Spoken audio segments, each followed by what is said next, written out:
স্কয়ারের সূত্র উপরে, আর a minus b whole স্কয়ারের সূত্র হচ্ছে নিচে।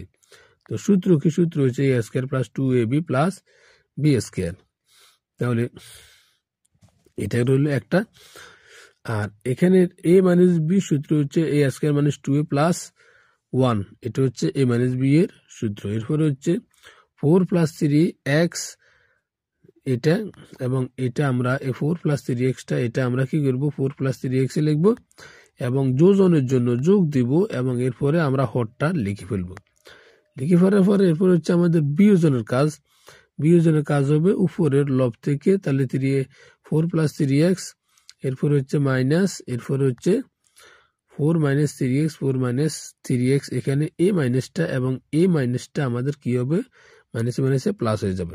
ওকে, এখন লক্ষ্য করো কাটাকাটির এখন যে পালাটা চলছে, কাটাকাটির পালাটার মধ্যে লক্ষ্য করো এখানে 2a যোগের 2a বিয়োগের, তার মানে আমাদের এখানে a স্কয়ার একটা, এরপরে a স্কয়ার একটা, দুইটা a স্কয়ার, এরপরে হচ্ছে প্লাস 1 উপরে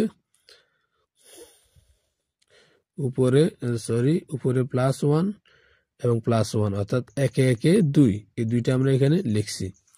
এবং লেখার পরে এখানে 3x যোগের 3x বিয়োগের কাটা, এখানে 4 যোগের 4 বিয়োগের কাটা, তার মানে এখানে আমাদের 4 এবং 4 আমাদের কত হয়? হরের লবের মধ্যে 8 হয়।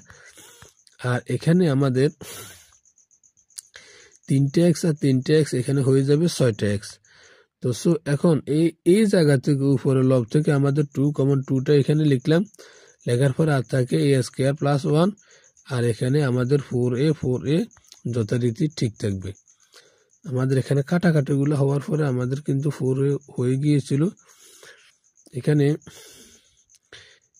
1 1 কাটা, এরপরে হচ্ছে a স্কয়ার কাটা, আর থাকে এখানে 2a এবং 2a, অর্থাৎ টোটাল আমার 4a। তাহলে 4a হওয়ার পরে এখন আমরা কি করব? কাটাকাটি করব আবার। এখানে 2 কাটলে এবং লবের মধ্যে আরো 2 থাকবে। আর এখানে 8, 8 একে 8, এখানে আমরা যদি 2 দিয়ে কাটি তাহলে হবে 4 দুগুণে 8, আর এখানে হচ্ছে 6 এর যদি 2 দিয়ে কাটি তাহলে হবে 3 দুগুণে 6, এবং x এর জায়গায় আমাদের এক্সট্রা তো আছে। এখন তাহলে এখানে 2 কাটা যাওয়ার পরে আর এখানে কি থাকে হচ্ছে হলো a স্কয়ার প্লাস 1, আর এখানে তো আমাদের 2a এটা কমন আসে, আর এখানে আমাদের 4 3x আছে। এখানে আমরা যদি এটাকে আর গুণন করি